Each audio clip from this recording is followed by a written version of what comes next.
না, অবশ্যই ডিসঅ্যাপয়েন্টেড তো হবো। আমার কাছে মনে হয় যে যে টাইপসের টিম আমাদের, ওইভাবে আসলে মাঠে আমরা পারফর্ম করতে পারতেছি না। সো ব্যাটিং অর্ডারটা যেভাবে আপনারা সাজিয়েছেন, যে আপনাদের ব্যাটিং থেকে শুরু করে পুরো টিমটাই খুব মানে ন্যাশনাল টিমের মতো, তো তারপরে আপনার ব্যাটিংটা হচ্ছে না, মনে হচ্ছে লাস্ট নোয়াখালীর সঙ্গে আপনারা পারলেন না। তারপরে আমার কাছে মনে হয় যে দেখেন, টিমে অনেক বড় নাম আছে, বাট আমাদের সবারই আসলে রেসপন্সিবিলিটির জায়গা থেকে আরও বেশি রেসপন্সিবিলিটি নিতে হবে। আর যদি বলি, লাস্ট দুইটা ম্যাচ খুব বাজেভাবে হেরেছি আমরা। হৃদয়কে আজকে আমরা ওপেন করতে দেখলাম, মানে এটার পেছনে ভাবনা কি ছিল? তো মিডল অর্ডারে খুব বেশি রান ছিল না, আজকে ওপেনিং করার পরে রান পেল মানে আসলে আমাদের টিম কম্বিনেশনের জন্য মনে হয় যে আমরা একটা বেস্ট কম্বিনেশন খুঁজছি, যেহেতু পাওয়ার প্লেতে আমরা লাস্ট কিছুদিন একটু স্ট্রাগল করেছি, তো সেখানে একটা চেঞ্জের মাধ্যমে চেয়েছি যাতে, যেহেতু হৃদয়ে শর্টস খেলতে পছন্দ করে, এই কারণে আসলে ওপেন যাওয়া। আপনি লাস্টে যখন দেখলেন না, আপনি একটা বল খেলেছিলেন হৃদয়, তখন সেঞ্চুরি হওয়ার একটা পসিবিলিটি ছিল, তখন আপনাদের দুইজনের কি কথা হচ্ছিল? দেখেন, যে উইকেট অবভিয়াসলি সবসময় সেট ব্যাটসম্যান, নতুন কোনো ব্যাটসম্যান গেলে তার জন্য মারাটা ডিফিকাল্ট, এবং যেহেতু হৃদয় থ্রু আউট দ্য ইনিংস খুব ভালো ব্যাটিং করছে, তো আমার কাছে ওইটাই মনে হয়েছে অ্যাট দ্য সেম টাইম ওর 100-রও একটা অপরচুনিটি ছিল। আলটিমেটলি তো মনে হয় যে রানটা এনাফ হয়নি আর কি, 179, যদিও আর্লি একটু মানে উইকেট একটু টাফ থাকে, বাট হৃদয় মানে যেভাবে খেলেছে, একটা ব্যাটসম্যান 97 রান করলে তাকে প্রস্তুত করা কঠিন। বাট আপনি যদি দেখেন তার 5 ওভারের যে ইনিংস রান ছিল, পরে 10 ওভারে কোনো বাউন্ডারি মারতে পারেনি, আবার 50 থেকে বেড়েছে। গাড়ির এক্সপার্ট জর্জ স্যাপ এবং মাইল্ড অন হ্যান্ডস টেকনোলজি সমৃদ্ধ অরিক্স ক্রিস্টাল ওয়াশ আপনার লন্ড্রি এক্সপার্ট। আপনার কি মনে হয় যে আসলে দেখেন, হৃদয় অসাধারণ ব্যাটিং করেছে এবং ও ইনিংসটা সুন্দর করে গুছিয়েছে, but at the same time আমার কাছে মনে হয় যে আমরা মাঝখানে 30 বল আমরা কোনো বাউন্ডারি ছাড়া ছিলাম, তো যেহেতু উইকেট ভালো, অবভিয়াসলি আমার কাছে মনে হয় যে রানটাও টোটাল ভালো রান ছিল, বাট আমাদের জন্য বিগ কনসার্ন আমাদের ফিল্ডিংটা।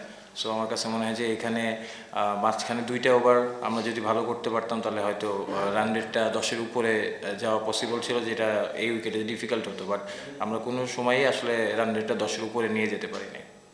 এই ধরনের উইকেটে মানে একটু এরকম ভোলার দরকার অনেক সময়, যে বাড়তি কিছু করতে পারে, সুফিয়ান মুকিম যেরকম আছে আর কি, আজকে কি মিস করেছেন? বলছে দিনের ম্যাচ যেহেতু ছিল, তাকে হয়তো খেলা।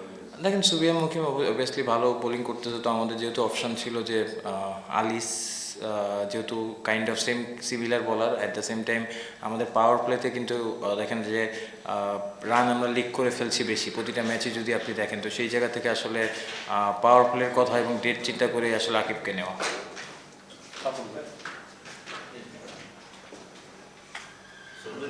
এখানে আসলে পার্সোনাল স্কোরের কথা যদি বলি, তাহলে বড় স্কোর করাটা আসলে কতটা কঠিন মনে হয় আপনার কাছে, এবং একই সাথে যারা দর্শকরা যাদের কাছ থেকে বড় স্কোর আশা করেন লোকাল প্লেয়ার, তারা দুইভাবে মেরে উঠতে পারছেন না, বড় স্কোরটা আসলে করা কতটা কঠিন? না, একসাথে আজকের উইকেটটা খুবই ভালো উইকেট ছিল, বাট লাস্ট অনেক দিন ধরে একই জায়গায় ম্যাচ হচ্ছে, এই জন্য হয়তো একটু উইকেটটা নতুন বলটা পুরোটা হওয়ার পরে একটুখানি ব্যাটিং করা ডিফিকাল্ট, বাট আমার কাছে মনে হয় যে আজকের উইকেটটা খুবই ভালো উইকেট ছিল। আকিব জাভেদের কথা বলছিলেন, তার অফ ফর্মটা বা তার পাওয়ারতে উইকেট না নিতে পারাটা কি আপনাদের জন্য একটু ডিফিকাল্ট করে দিচ্ছে? না, দেখেন, আমার কাছে মনে হয় যে অ্যাজ এ বোলিং ইউনিট বলি বা ব্যাটিং ইউনিট বলি বা ফিল্ডিংয়ের কথা বলি, আমাদের অ্যাজ এ টিম হিসেবে খেলতে হবে। তো আমার কাছে মনে হয় যে 3টা জায়গায় সেক্টরেই এই টুর্নামেন্টে, যেহেতু আমাদের আরও লিগ পর্বে 3টা ম্যাচ আছে, সো নিজেদের অ্যাজ এ টিম হিসেবে এখন আমরা আমাদের 100%টা খেলতে পারি নাই। যখনই অ্যাজ এ টিম হিসেবে 3টা জায়গা থেকেই আসলে আমরা ভালো করব, তখনই আসলে ভালো রেজাল্ট সম্ভব। যখন 97 রানে ইনিংসটা শেষ হয়ে গিয়েছিল, ওভার শেষ হয়ে গিয়েছিল, তখন কিছুটা মেজাজ হারিয়েছিলেন হৃদয়, আপনি তখন তাকে ডাক দিয়ে ড্রেসিং রুমে একসাথে গেলেন কথা বলতে বলতে, আর কি বলে আসলে সান্ত্বনা দিচ্ছিলেন? না, দেখেন, অবশ্যই ও যে ব্যাটিং করেছে আমার কাছে মনে হয় যে খুবই সুন্দর ব্যাটিং করেছে এবং 100টা ডিজার্ভ করতো, এবং টি-20তে 100 একটা ব্যাটসম্যানের জন্য অনেক স্পেশাল থাকে। সো সেক্ষেত্রে লাস্ট বলটা আসলে খুব ভালো জায়গার বল ছিল, তো আমার কাছে মনে হয় যে 100টা হলে আরও ভালো লাগতো।